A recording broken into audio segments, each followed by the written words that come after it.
కాలేజ్కి ఎందుకు రాలేదు? ఫీవర్ అందుకే రాలేదు. మరి ఫోన్ లిఫ్ట్ చేయాలి కదరా. ఫోన్ ఛార్జింగ్ పెట్టానే, చూసుకోలేదు. కొంచెం తలనొప్పిగా ఉంది. ఫీవర్ మరీ ఎక్కువగా ఉందా? ఏ ఏంటి దగ్గరికి వస్తున్నావు? దగ్గరికి రాకే. ఏ ఫీవర్తో నువ్వు ఒక్కడవే బాధపడితే ఎలా? అయితే ఇప్పుడు ఏమంటావే?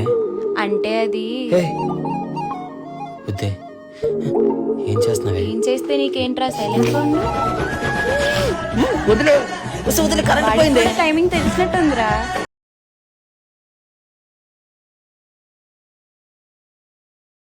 మా నాన్నకి చెప్తాను రా, ఒప్పుకుంటారు. వద్దు, ఇప్పుడేం చెప్పొద్దు. ఎందుకు వద్దంటున్నావు? చెప్తే అర్థం కాదు, ముందు హాస్టల్కి వెళ్ళు. చెప్పే. మన విషయం మా నాన్నకి చెప్పేశాను రా. నిన్ను ఎవరు చెప్పమంటే? సరే ఇవన్నీ కాదు, మా నాన్న సండే కలుస్తాడంటే నీకు ఓకే కదా?